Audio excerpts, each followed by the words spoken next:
Welcome to Authors of the Pacific Northwest, where we connect authors with new listeners and provide advice to aspiring authors on the business of writing. I'm your host, Vikki J. Carter. So hi there, podcast listeners. Thank you so much for coming back to the Authors of the Pacific Northwest. And this week, we are continuing our discussion with Philip Kenney. He is the author of The Writer's Crucible. And we had Philip on last week, and we talked a bit about his first half of his book, and we're going to go into the second half of the book. So, Philip, this morning, say hello to everyone that's listening. Good morning, everyone. I'm glad to be back with you again. Thanks for listening. Well, it was our pleasure having you last week, and I'm just going to recap a little bit for those of you that might be jumping into the podcast this week. I'm going to encourage you to go back to last week and listen to last week's, because we talked with Philip about the first part of his book from The Writer's Crucible, and it has a lot to do with what I summarized this. This wasn't Philip's words, but I summarized like the human condition that kind of can hinder us, and what Philip describes as constrict us as writers. So there's the self project he talked about, and being good enough, having the good enough self. And we dove into a lot of that. So moving forward, we're going to go today, and we're going to talk about parts 3 through 5 out of his book. And I'm going to just quickly say what those parts are, and then we're going to dive right in. So part 3 is the theater of the mind, and I'll have Philip come back and kind of recap what each of these parts are about. And then there's materials, novel ideas, and characters. And so, Philip, let's start just right out of the bat about the section of theater of the mind. Can you kind of explain to us, as we're getting, if we're a reader and we've read through that first section, sections 1 through 3, and we're getting set up for the next section, the theater of the mind. Tell us what we can expect. Yes. Well, the theater of the mind is dear to me. It's one of my favorite parts of the book, since I'm a psychotherapist and studied psychology for years. And I put the theater and the mind there to give people a more complete orientation to the complexity of their psyches. Many of the books are articles that are written by authors that to help writers get through difficult times with self-doubt, etc., are quite good as far as they go, and they're really well intended. And I think, unfortunately, they fall a little short of really giving credence to the challenging complexity and the depth of the psyche. So I wrote this section to help people understand better the multiple layers of the psyche, of the conscious and the unconscious, the multiple characters, people, friends, acquaintances, unknowns that populate the psyche from early in our lives till the present. People have great experience of that in their dream life, where it can often be populated by any number of characters. And so to really go into some depth, I think writers certainly are capable of getting this, and it will add a depth, a level of understanding and compassion to what we struggle with. When many of these psychological patterns we get into are repetitive, and they're not easily undone. So I hope that this chapter will illuminate some of that, give people empathy for themselves, and a real appreciation for how difficult it is, how complex the psyche is. Well, what I love, and I'm going to read this quote from the very first part, the theater, and I think it really kind of sums up what I felt you did well in this book for me. The thing that I love listeners and readers about this section is that Philip broke it down into, it's not a lot of psychobabble. Sorry if I use that word and it's offensive, but Some of us Okay. that don't have a reference for psychology in the depth of a discipline, we could get lost in the psychology language. But what Philip has done so brilliantly in this section, and so I have to commend you in this, is that you put it in terms of an artistic, an actual terms that we would be familiar with, like the theater, and then you talk Yes. about the script, the stage and setting, the actors. You break it down, the curtain, which I love the curtain. That was a brilliant way. Oh, good. Yeah, and the lights. So what Philip wrote was that it says, my hope is that understanding the psychology of the inner theater helps put the not good enough self into context.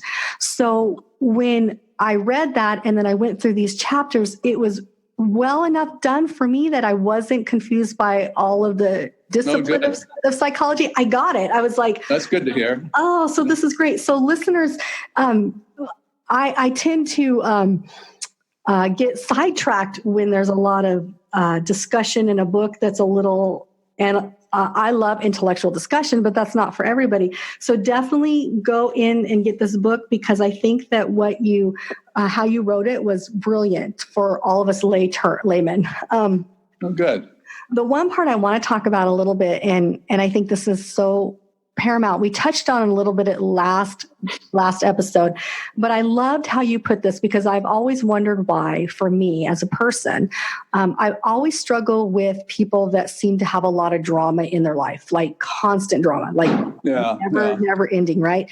And so I tend to not gravitate towards people like that, because I've gotten to a place in my life where I realized drama was not beneficial. I went and got some healing and, did the steps I needed to figure out what was going on that was triggering drama.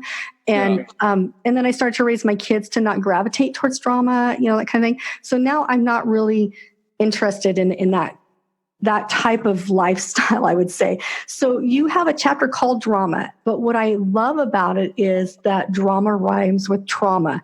And it was almost like for the first time when I was reading this, it dawned on me why I don't gravitate towards dramatic, consistent lifestyles. So that we can clue in the readers what you're talking about a little bit in this chapter, share with us why drama rhymes with trauma.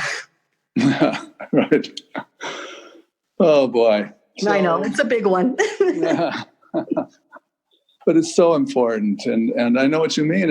And the sad thing about people who experience a lot of trauma, who manifest it in terms of drama, is that it ends up repelling people.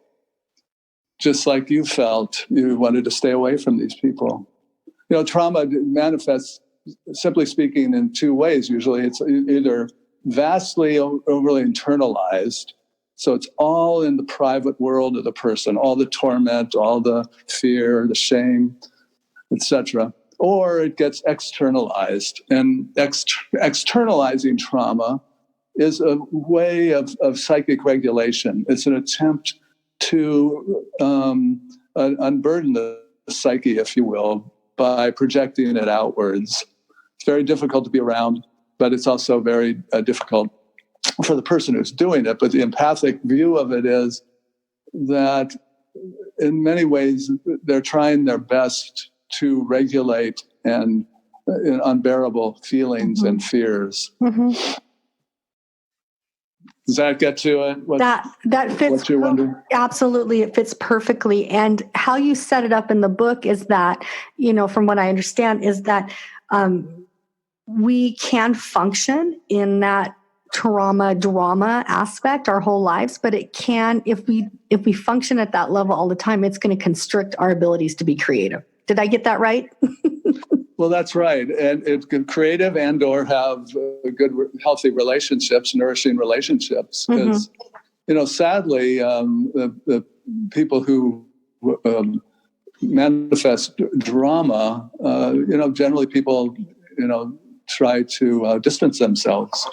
And it's very hard to be empathic of someone who's caught in this. Mm-hmm. But let's see, where was I going with that? But trauma, we've learned so much about trauma in the last 20, 25, 30 years. There was a lot of denial about the trauma that women have known for centuries of sexual exploitation. Mm-hmm. Even in my field, up until the 70s or 80s, there was a tremendous amount of denial, mm-hmm. particularly coming out of Freudian schools. And that's all changed terrifically. And in some cases, it was the women's movement speaking up about sexual trauma. And it was the Vietnam War where veterans came home. And for the first time, people recognized how they were traumatized and mm-hmm.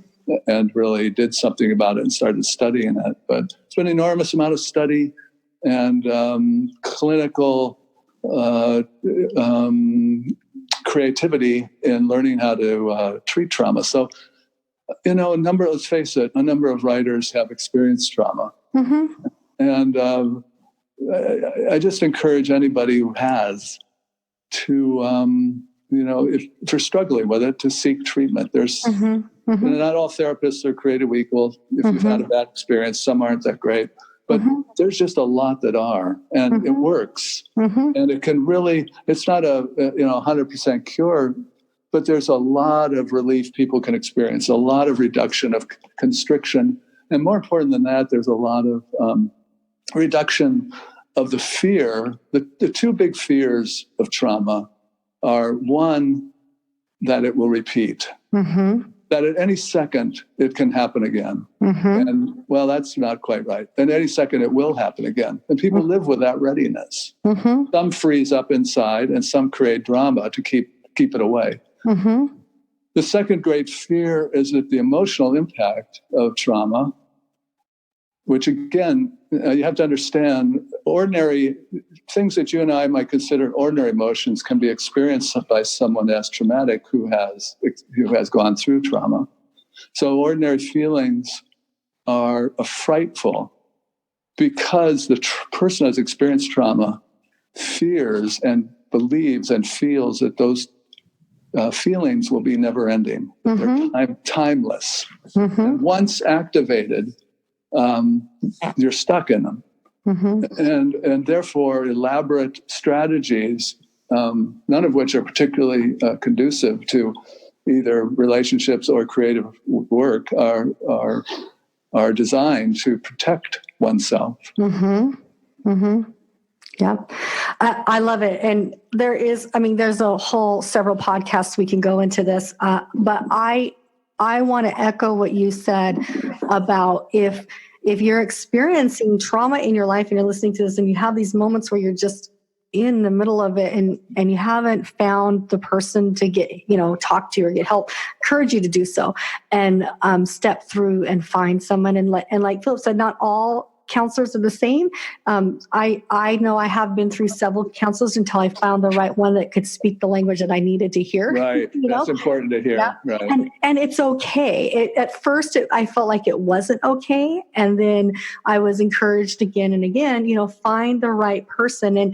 And for me, and also I think it's important to realize that you might find that healing in different aspects. It might be, somebody, if you're religious, you might need to find a religious counselor that speaks the language that's going to speak to you, kind of a thing. Or if you're not, it's okay to find something else. But what the thing that really hit me over the head about this chapter was the one line that said, "What is stolen by trauma is the peaceful ground of existence."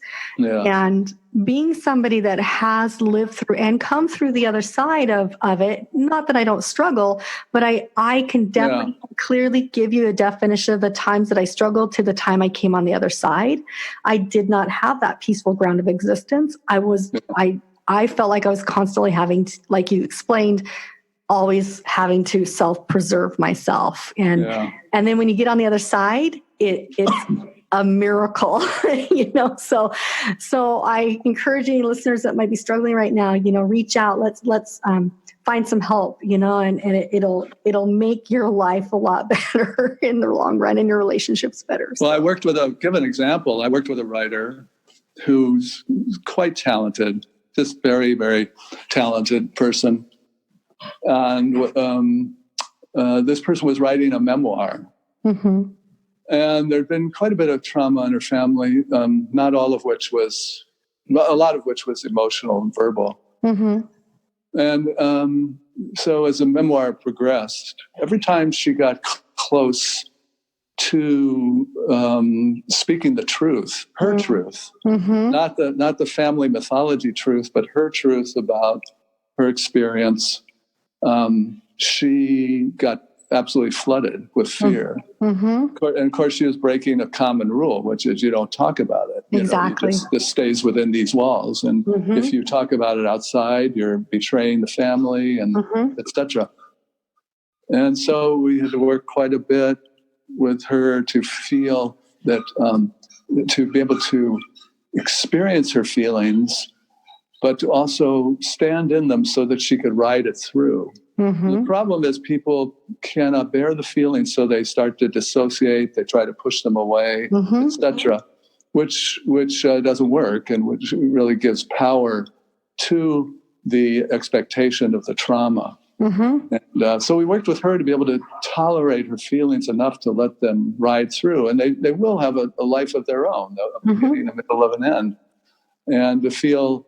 And then we had to work on the not good enough thing to support her entitlement to her reality.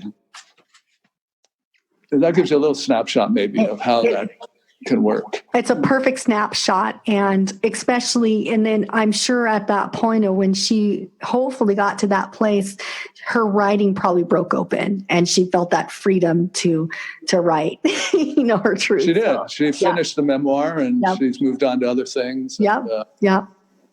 How powerful, super powerful. So I wanted to make sure we touched on that chapter, because for me, I feel like it was one of the most, I think the book is very encouraging, but that one in particular was super encouraging for me.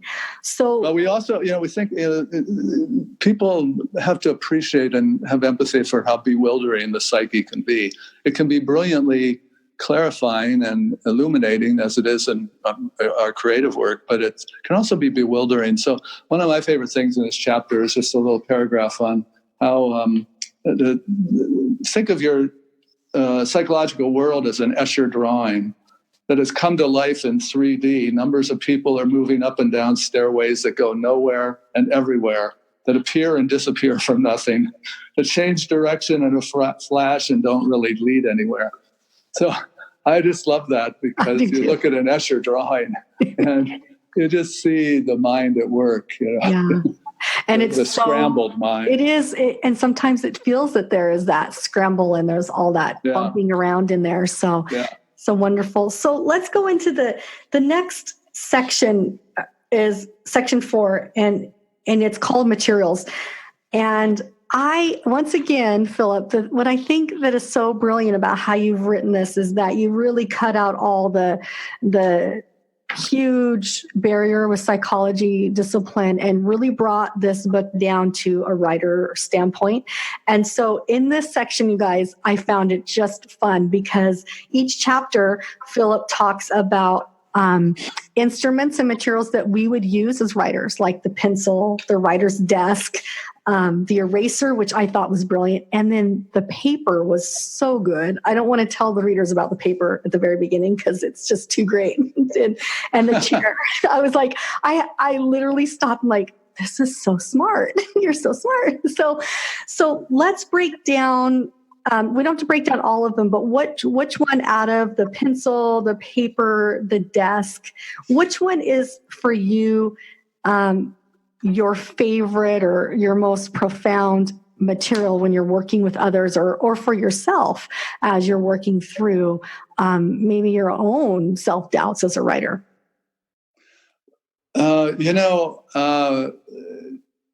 not trying to be coy, but I really don't know. It sort of changes from day to day. I have to tell you, of all the parts in the book, I really am fondest of this part. I love this part, really. There's something about taking simple objects and seeing them as dear and precious and metaphors for inner processes that we experience and use to the benefit of the creative work. So in the introduction to the book, I said, I want this book to be And conversational. I don't want it to be academic, and I don't want it to be clinical. I really want to speak to people as a person, as an author, and I know in my work, when I find myself using fancy terms, I know I'm off. I'm kind of faking it. Yeah, I'm caught in something, trying to really defend against not knowing, I think, and my anxieties about that.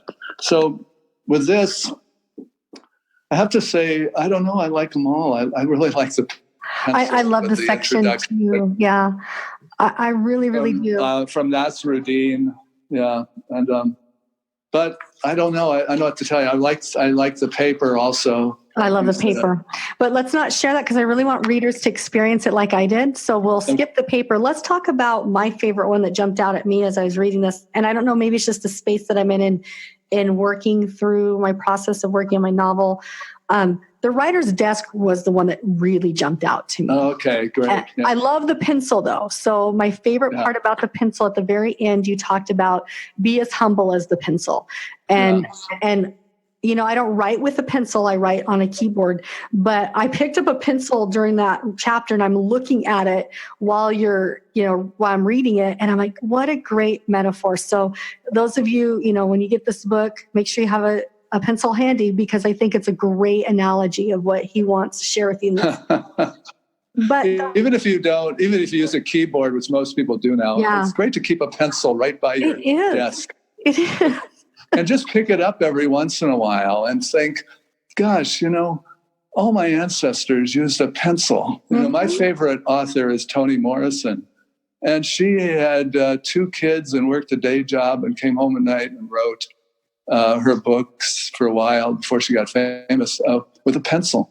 So I think it's a very, it's a subliminal support to have close by. And that chapter makes me want to spend some time every morning before life gets busy to write with a pencil and paper and just do a few writings that way, just to remind myself of all you were saying about in that chapter. Well, that's a great idea, because you could use it just as a warm-up before you start working on your novel on your computer. Yeah, I think I'm going to try to instill that into my daily writing practice, which is still evolving. So people don't think that I'm writing every single day because with the busy life I have, it's not that way, but I'm working on that. But the desk. So the writer's desk, you start out with a picture of a writer's desk that you actually have in your office. And I love that picture. My desk is a combination right now of my writer's desk, my podcast desk, and my work desk for everyday work. So I have 3 things on my desk. But for me, when it's writing time and I can shut down the podcast microphone and I can shut off my computer for work and I'm just at the writing part of my desk, the little corner that has my personal laptop and I can write, that desk really encompasses what you were talking about as far as the essence of the writing desk is faithful. And I just love that. So let's talk a little bit. You mentioned a little bit in here about, you guys got to give me a second here as I find it.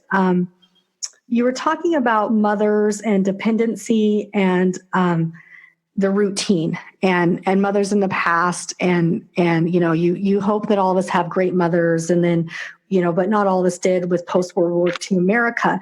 But I kind of got a little lost of how the mothers were tied into dependency and routine in that one section. Can you help me out there a little bit and kind of explain what maybe I might be missing? I'm not sure.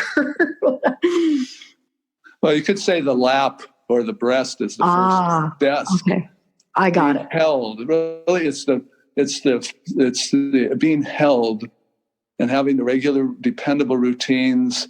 The attachment routines, really, of eating, nursing, eye gazing, talking, touching, that are the initial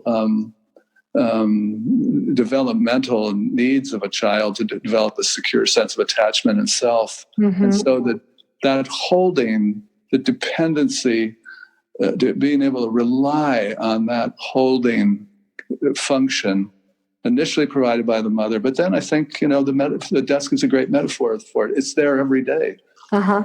If you say, screw it to your writing, this stinks, I can't do this, and go away for a month, it's still there. It doesn't care. Mm-hmm. Mm-hmm. It's just waiting for you. So I thought that was a good one that also translates into the very important aspect of routine.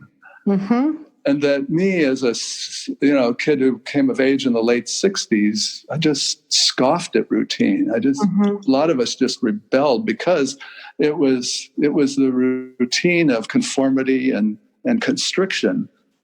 But now I see routine as just such a quality of support and holding. And some of the writers like Maya Angelou and Stephen King and Haruki Murakami, did I say that right? Yeah, you may have. That I quote. Listen to this quote from Murakami.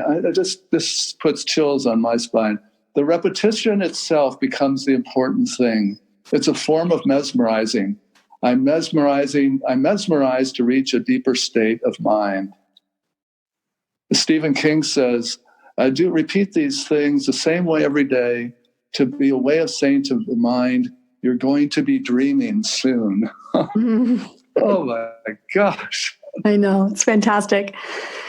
And routine, I have read from Stephen King, he is very, very much set up in a routine where he writes, every single day except for, I think, his birthday and Christmas are the only two times that he does not write, and I'm like, wow, that's fantastic. But I love this chapter. Now I understand where I missed the whole mother, thing that you were talking about. I get it now. Okay, glad you asked. So thank you. I appreciate that because I don't know, maybe I was reading too fast in that section that it didn't grasp, but I get it now. And I think that's a beautiful analogy of the desk. I had struggled with routine for a long time. When my kids were little, I had the routine down. And when we set out of the routine, our life was chaotic. And then I just realized I didn't buy into the whole idea of your kids kind of do what they want, don't have a routine. I was like, I have to have a routine because I'm going crazy if I don't. So it set up my lifestyle of, really trying to stick to routines. And when I'm out of that, I get a little out of whack. Yeah. And so I've been struggling with the writing routine of finding the right times to write and incorporating it in the day and with everything it's hard. else. So it's very hard. So for me, when I take my takeaway from that chapter is the reminder that, my writer's desk, like you said, is always going to be there waiting for me with its open arms, to come and embrace me and allow me to start writing. I just need to find the time to sit down and allow that to happen. Well, a lot of people talk about discipline. I have a lot of people come to see me and they're really down on themselves because they aren't, quote, disciplined enough. And I really I understand that because I started writing late in life. Mm-hmm. And a lot of, when I wrote my first novel, it was after I started it a couple months after my mother and brother died. And I had 2 teenage kids. So I know about busy. Let's have a full-time practice. But, I think it's less about discipline. Mm-hmm.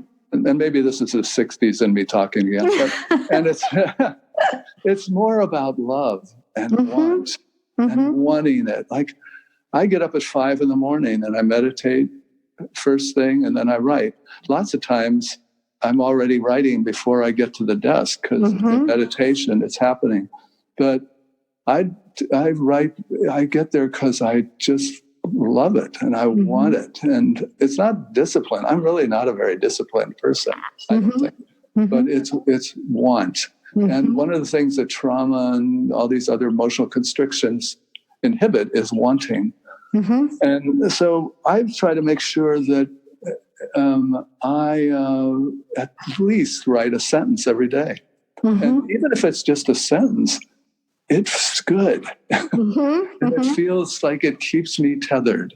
Yes. Yes, I have experienced that more than I can imagine. And I do believe it comes from love, because I am an incredibly disciplined person. There's no way I could have, raised the two kids, finished my education as an adult, work full time, and get to the academic level that I'm at with my career and work, and still maintain, a fabulous relationship with a husband and do all of it. So for me, it's not so much that I struggle with discipline. I think I struggle with the belief that the time is valuable enough for me. I feel selfish sometimes because it's so rewarding, for me to sit down and write.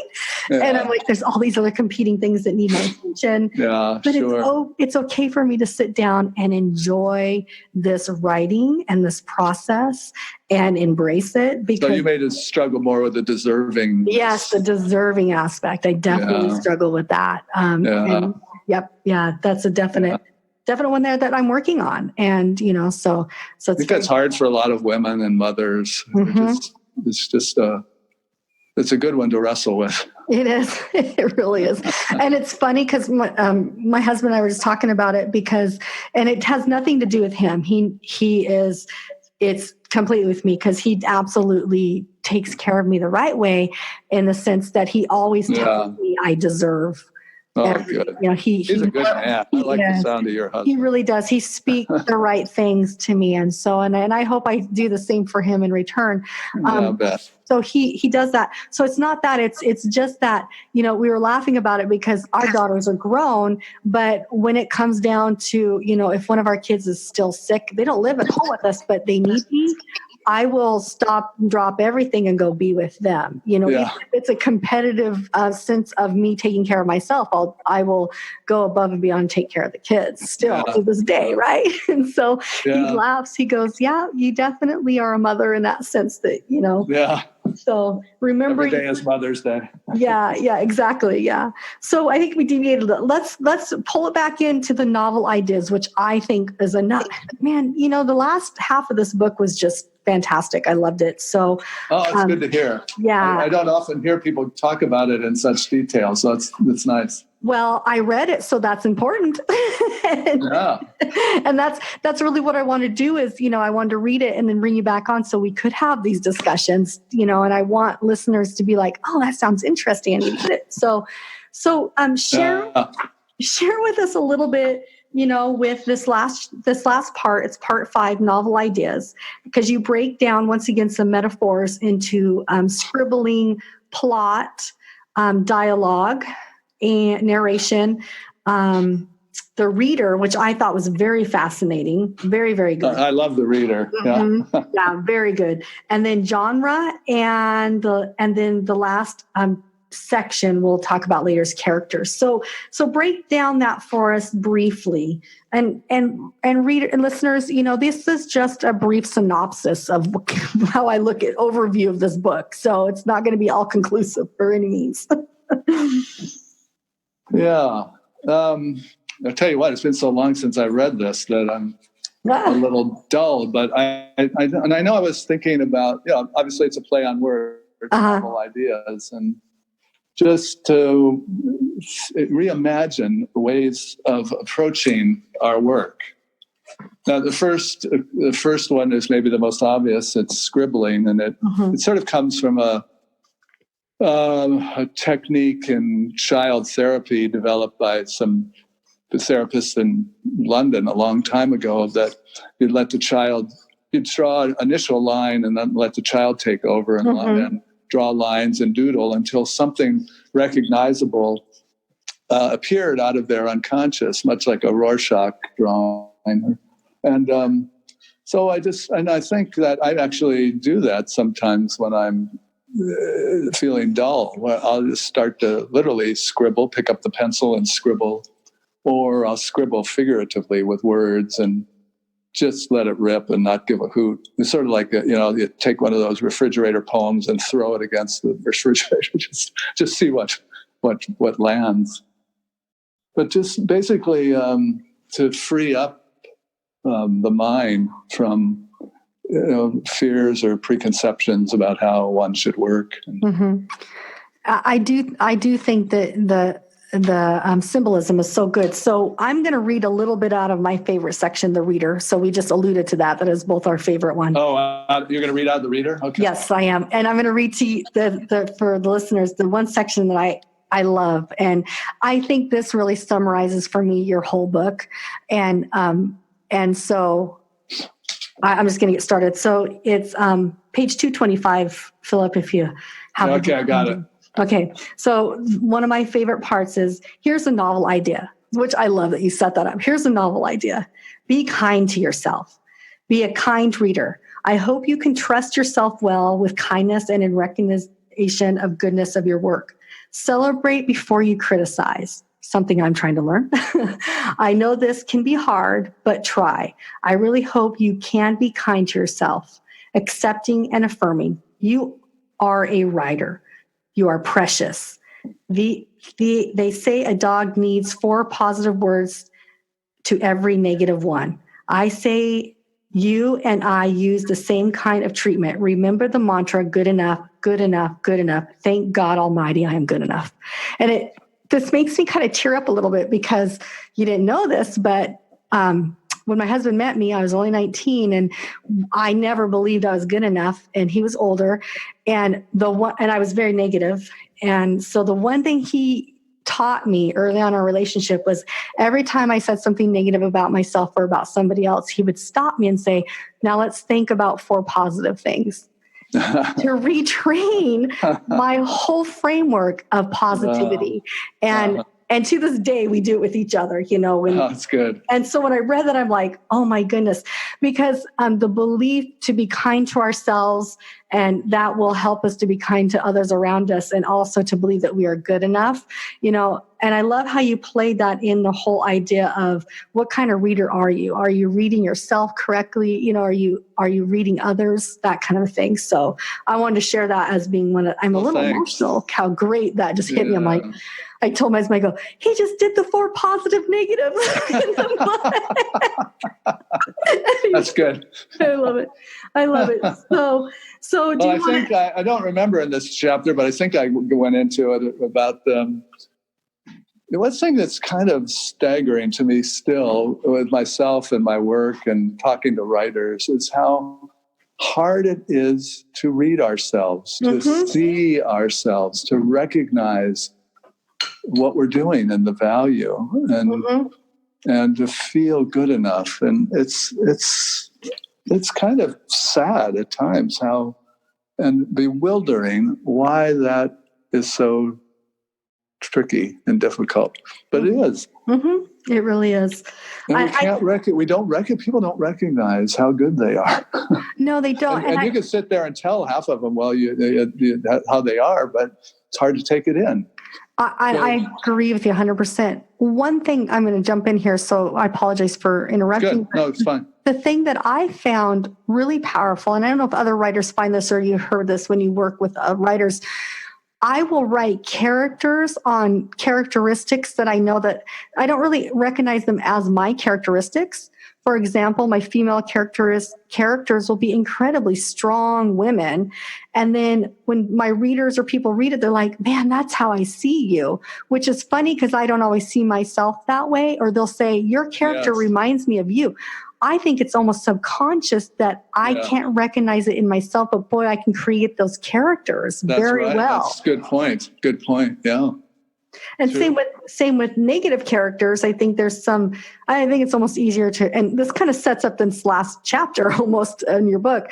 I have no problem writing villains and negative characters. They're almost easier for me to write. Right, I see. I understand that now. Fill them out like crazy, and they're very realistic. And it's funny because maybe that's a process of me, recognizing maybe some of my negative sides, right? I don't know.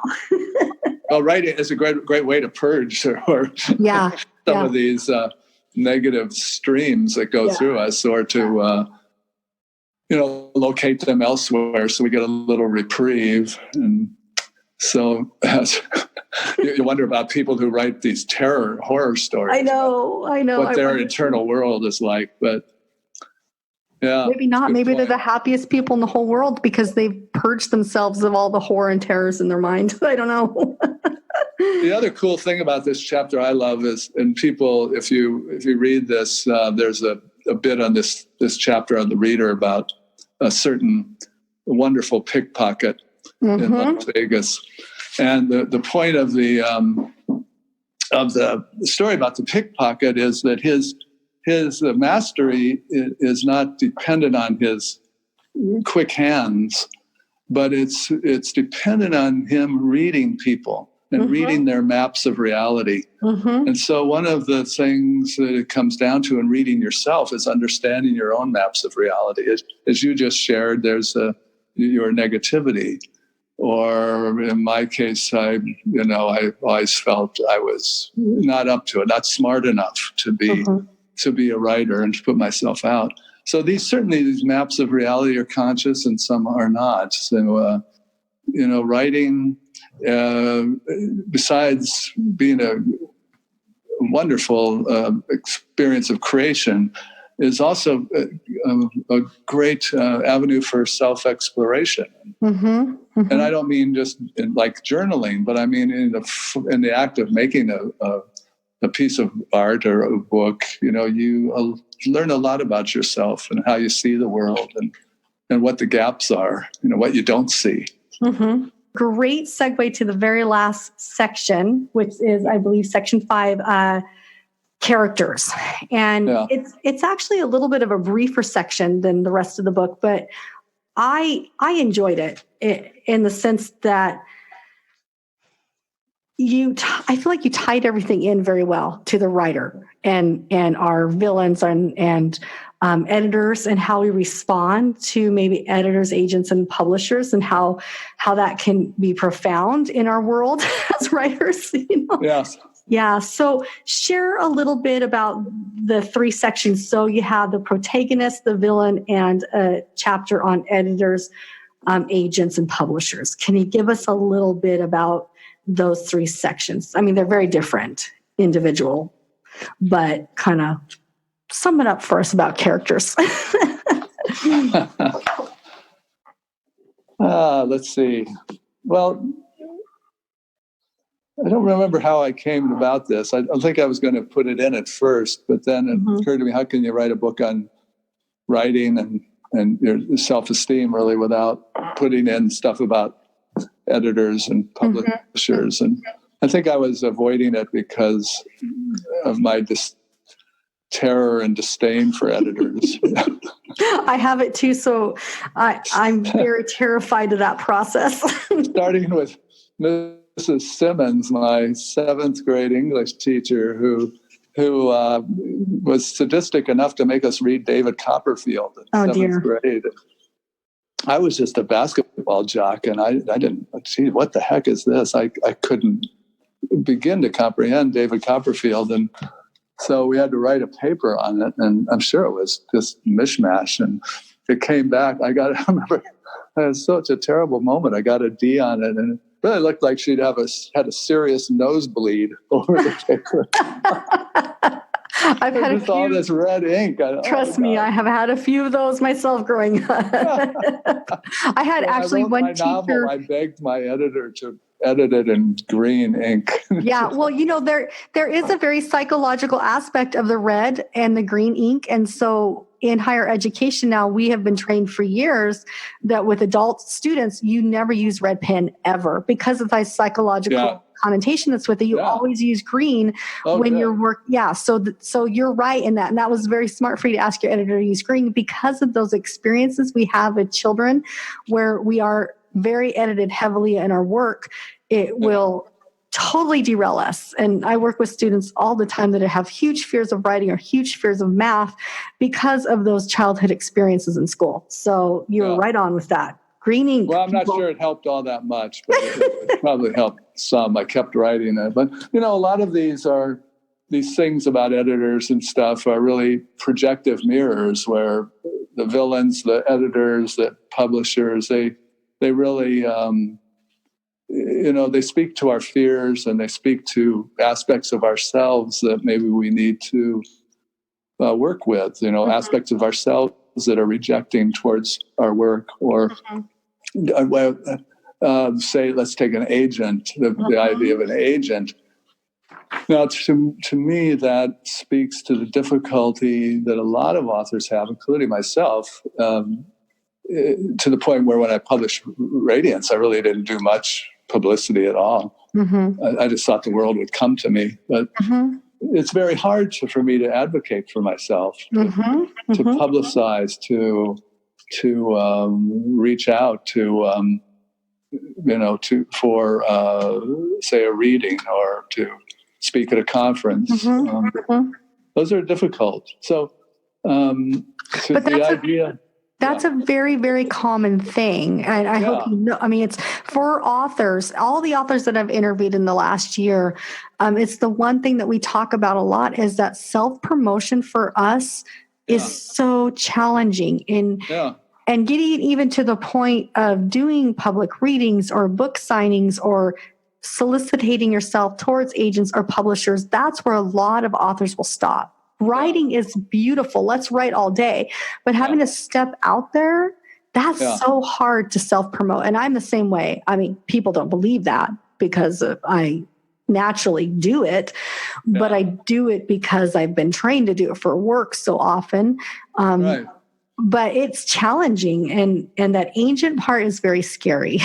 Finding an agent. Well, a lot of this book, Vikki, as you've read it, is about dealing with shame. And shame is the biggest constrictor of all, and it's the big inhibitor, because when you are subject to shame, you want to hide. And where's the best place to hide? Is in your little writing den, where you're all alone and with your thoughts and dreams. So a lot of the books about shame, and I really recommend it. People read that carefully, because it's crucial to freeing up different aspects of the self. And, with me, I had to admit after a while, much as I identified with being terrified of reading or talking in front of people, that there is a bit of a ham in me. And that I wanted it. I wanted to get in front and tell people what I think and what I have to offer. So that's helped me support myself, and so maybe for others could find something similar, that to own the critique, or own the villain within. We were talking about this morning. We've been talking a lot about Game of Thrones here, because everybody's we have been. Before we recorded, we started talking about Games of Thrones. And I love it. In Game of Thrones, that last episode 5, it reversed everything. All of a sudden, the evil Cersei is looking weak and vulnerable and even sympathetic, and standing in her towers, watching everything destroyed. And so, there's a way in which maybe the villain, what we think is villainous in us, or needs to be seen in a deeper way. Maybe there's something good about the villain, something alive, something risk-taking, something that doesn't want to obey other people's rules, or who knows what, but something redemptive about it. So that, and then the protagonist, because I'm, a 60s guy, Muhammad Ali was one of my heroes. Yes. I just love the protagonist, and it's a good way to sign off the book, and really a celebration of everybody and who's a writer, and the whole ancestry of writers. When I feel bad, I often remember I'm part of something big, this ancestry of writers, and that the creative impulse that went through them is the same that goes through me. Even though I'm not half the writer, half of them are, I'm touched by that creative spark that has been touching thousands for years and always will. And that gives me great joy, and it sort of calms my shame brain down.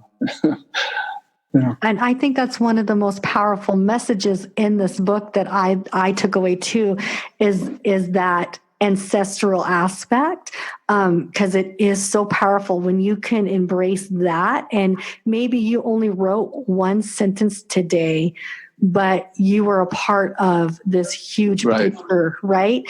And it's very empowering. I'll just share one little empowering aspect, not in writing, but when I experienced the ancestral aspect my first time, and it really revealed to me, and I'm embracing your same theory and belief with the writing.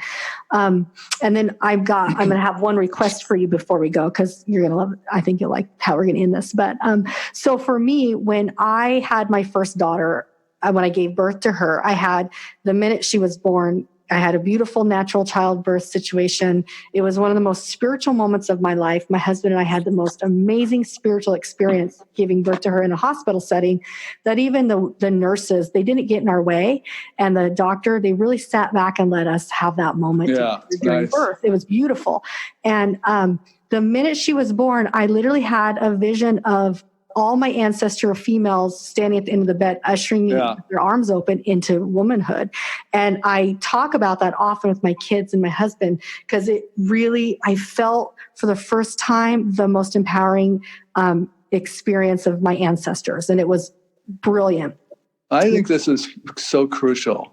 Mm-hmm. I talk about this a lot in two respects. One is that we all know how the feeling of solitude that can come upon you when you're writing, and that's real. But I like to start a day's writing remembering the ancestors, that you're not really ever alone. As long as you're in relationship with that creative impulse, you are connected with it in the present and in the ancestral realm.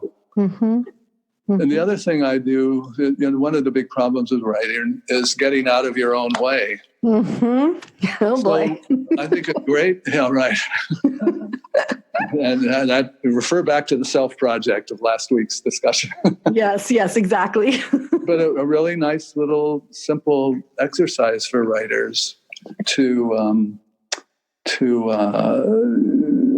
help with that is two things. One is to begin your writing with dedicating the day's work, like either to the people or person you dedicated the novel or book to, or to others maybe who are ill. And in so doing, you can refresh yourself and dedicate it to the ancestors and the creative impulse that pulses through everyone in this whole existence. So those are simple little things that can orient the mind towards relating to the muse, not to the ego, not to the self project. And I love that. And I think we're getting to a really great spot where we can end. And I'm going to ask, I didn't set you up for this, Philip, but I think the best way to end this entire 2 series of podcasts is if you wouldn't mind reading the very last chapter of your book, the last paragraph, not chapter, the very last paragraph, which I think it'd be so fun to hear from your voice. and you mean of the epilogue? Yes, of the epilogue. Yes. And I know. And so before you read that, I'm going to just thank you once again for being here. Thank you for writing this book. And thank you for sharing your wisdom with us and listeners and readers and writers. And if you're not even a writer, get the book, because I still think there's some value in it for you. Get the book and read it and work through it, and let Philip know you got it, and share with him your positive experiences from it. So I'll have you read that last paragraph on 265, and then I'll take us out at the end.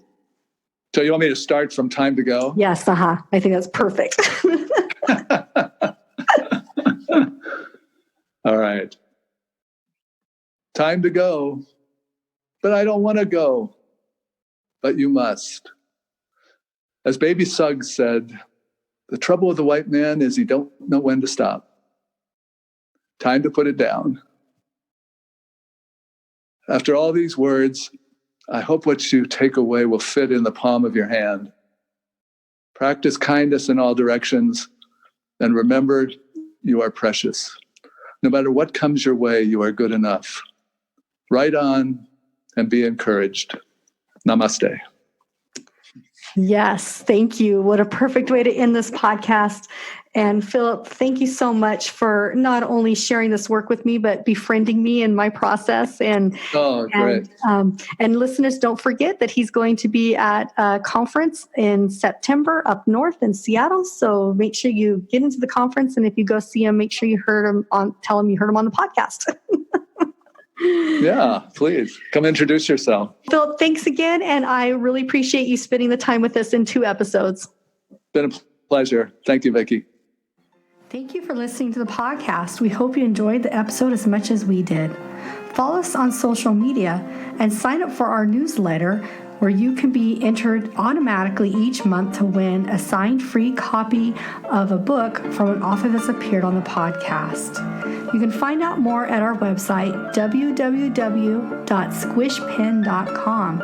And finally, if you're an author in the Pacific Northwest and you would like to appear on the show, you can find out more on our website. So until next week, I hope you enjoy the journey. This is Vikki J. Carter signing off.